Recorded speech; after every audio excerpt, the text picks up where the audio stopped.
Silence, everyone. These third graders in State College, Pennsylvania are poring over their standardized exams. Looks like the test books are about as big as some of the kids. And listen to the required instructions for these 8-year-olds. You read the first passage set and the selected answers to other questions. You will read the question and write your answer on the lines provided in your booklet. As students dig in, a fellow classmate is happily constructing Legos. Neither he nor his big brother, working on an independent study, are taking the test. Their parents said, forget it. I believe that the tests are wrong. I believe that I believe that they're hurting children, not just my children, but they're hurting children across the country. Their mom, Michelle Gray, is opting out of the 2-week-long standardized test required of every public school under No Child Left Behind. It's a controversial law aimed at making sure schools measure up. The opt-out parents say the stakes of passing the test are too high for schools, forcing teachers to spend way too much time teaching to the test.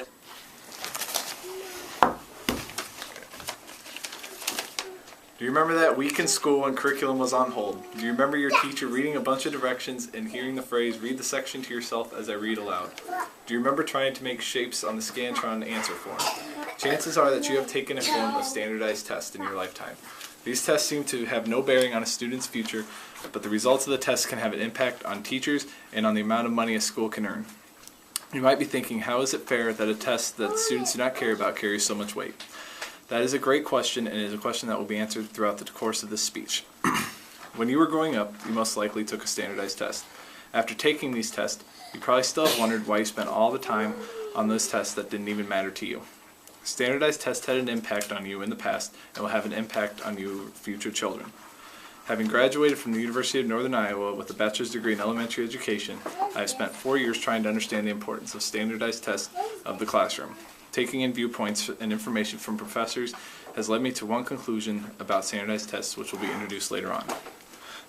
By the fact that most students do not care or put forth the effort required to do well on standardized tests, it is no secret as to why many educators question the importance of these tests. The use of standardized tests is obsolete, and many teachers, professors, and educators question the importance of these tests. One measure that is used with standardized tests is to measure the effectiveness of the teacher. If a school's standardized test scores are high, it is assumed that the school's staff is effective. If a school's standardized tests are low, it is determined that the school's staff is ineffective. Is this fair? Let us find out. First, let's define what a standardized test is. A standardized test is any examination that is administered and scored in a predetermined standard manner. The purpose of standardized tests is to permit someone to make a valid inference about the knowledge and skills that a given student possesses in a particular content area. There are 2 types of standardized tests available: aptitude test and achievement test. Aptitude tests predict how well students are likely to perform in an educational setting. Examples include the SAT and the ACT. Achievement tests are tests that citizens and school-run members rely on when evaluating a school's effectiveness. Common tests include the Iowa Test of Basic Skills and the Stanford Achievement Test. Now that there is an understanding of what a standard test actually is, we will discuss some of the points that critics have to say about standardized tests. There are many proponents of the standardized test. In addition, there are many people that feel standardized tests are a waste of time and are unnecessary. Also, many feel that standardized tests do not accurately represent a student's achievements level. Critics state that standardized tests ignore the basic democratic principles that pull control away from local school boards and towards the United States government. Critics also charge that standardized tests force teachers to teach the tests. This method of teaching is at the expense of creativity and in-depth coverage of various subjects that are not covered on the test. Finally, multiple-choice standardized tests are criticized for failing to assess important skills such as writing. Many critics oppose the use of standardized tests in schools. There are multiple studies and statistics that prove standardized tests are not effective in predicting student achievement. One important piece of legislation that was passed to help standardized tests is No Child Left Behind. However, after No Child Left Behind was passed in 2002, the United States fell from 18th in the world in math to 31st place in 2009, with a similar drop in science. Standardized tests are not reliable in measuring student performance. A 2001 study found that 50 to 80% of test score improvements were not permanent and had nothing to do with score projected on standardized tests. According to educational researcher Gerald W. Bracey, standardized tests measure only a small portion of what makes education meaningful. Qualities that standardized tests cannot measure include critical thinking, creativity, resilience, curiosity, reliability, endurance, and enthusiasm. According to W. James Popham of Educational Leadership, teaching to the test is replacing good teaching practices with the drill and kill routine.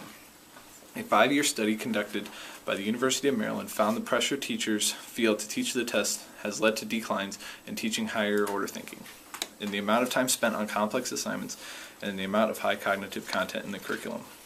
No Child Left Behind is also narrowing the curriculum. A national 2007 study by the Center on Education Policy reported that since 2001, 44% of school districts had reduced the time spent on science, social studies, and the arts by an average of 145 minutes per week in order to focus on reading and math.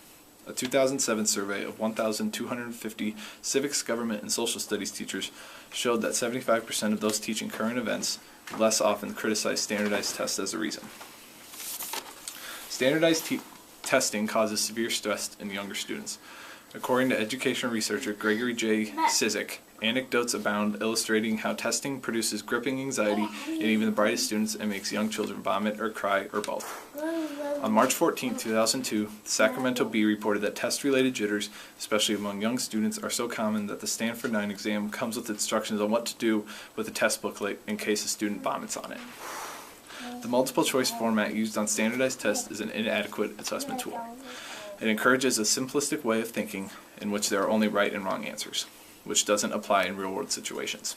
The format is also biased toward male students whose studies have shown and adapt easily to the game-like point scoring of multiple-choice questions. Excessive testing teaches children to be good at taking tests, but does not prepare them for productive adult lives. China displaced Finland at the top of the 2009 PISA rankings because, as explained by Jing Quan, deputy principal of Peking University High School, Chinese schools are very good at preparing their students for standardized tests. For that reason, they fail to prepare them for higher education and the knowledge economy. China is trying to depart from the drill and kill test prep that Chinese educators admit has produced only competent mediocrity. Using test scores to reward and punish teachers and schools encourages cheating. A 2011 USA Today investigation of 6 states and Washington, D.C. found 1,610 suspicious anomalies in year-over-year test scores. Standardized tests are an imprecise measure of teacher performance, yet they are used to reward and punish teachers. According to a September 2010 report by the Annenberg Institute for School Reform, over 17% of Houston teachers ranked in the top category on the Texas Essential Knowledge and Skills reading test were ranked among the 2 lowest categories on the equivalent Stanford Achievement Test. The results were based on the same students tested in the same subject at approximately the same time of year. Each state develops its own No Child Left Behind standards and assessments, providing no basis for meaningful comparison.